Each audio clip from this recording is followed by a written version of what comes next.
MS ওয়ার্ডে একটা সাধারণ অ্যাসাইনমেন্ট বা অফিসের ফাইল তৈরি করতে কি আপনার ঘন্টার পর ঘন্টা সময় চলে যায়? তাহলে আজই এগুলো থামান, কারণ আজকের ভিডিওতে আমি দেখাবো এমএস ওয়ার্ডের এমন 5টি সিক্রেট হ্যাকস যা জানা থাকলে আপনার কাজের স্পিড বেড়ে যাবে 100 গুণ। 1 নম্বরে আছে ডামি টেক্সট জেনারেটর। ধরুন ফন্ট বা ডিজাইন টেস্ট করার জন্য আপনার অনেকগুলো প্যারাগ্রাফ বা টেক্সট দরকার। ইন্টারনেটে গিয়ে কপি পেস্ট করার কোনো দরকার নেই, শুধু লিখুন ইকুয়াল র্যান্ড ফার্স্ট ব্র্যাকেটের মধ্যে 3,5 আর ইন্টার চাপুন। দেখুন সাথে সাথে চমৎকার 3টি প্যারাগ্রাফ তৈরি হয়ে গেছে। 2 নম্বর ট্রিক্সটি টেবিল তৈরি নিয়ে। মাউস দিয়ে ড্র্যাগ অ্যান্ড ড্রপ করে টেবিল বানাতে বিরক্তি লাগে? একদম সোজা হিসেব, প্লাস আইকন, ড্যাশ, তারপর আবার প্লাস, এভাবে টাইপ করে ইন্টার মারুন, ব্যাস চোখের পলকে আপনার টেবিল রেডি। 3 নম্বর ট্রিক্স ভার্টিক্যাল সিলেকশন। সাধারণত টেক্সট সিলেক্ট করলে পুরো লাইনে একসাথে সিলেক্ট হয়, তাই না?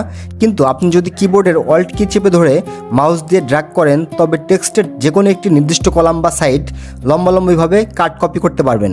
4 নম্বর ট্রিক্স মাল্টিপল সিলেকশন।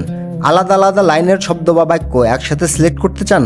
কোনো ব্যাপারই না, কিবোর্ডের কন্ট্রোল কি চেপে ধরে যে জায়গায় মন চায় সিলেক্ট করতে থাকুন, তারপর একসাথে কালার বা ফন্ট চেঞ্জ করে ফেলুন। 5 নম্বর ট্রিক্সটি আপনার সবচেয়ে বেশি সময় বাঁচাবে। একে বলে সুপার ক্লিপবোর্ড বা স্পাইক। ডকুমেন্টের বিভিন্ন জায়গা থেকে আলাদা আলাদা টেক্সট কপি করতে বারবার আসা যাওয়া করতে হয়।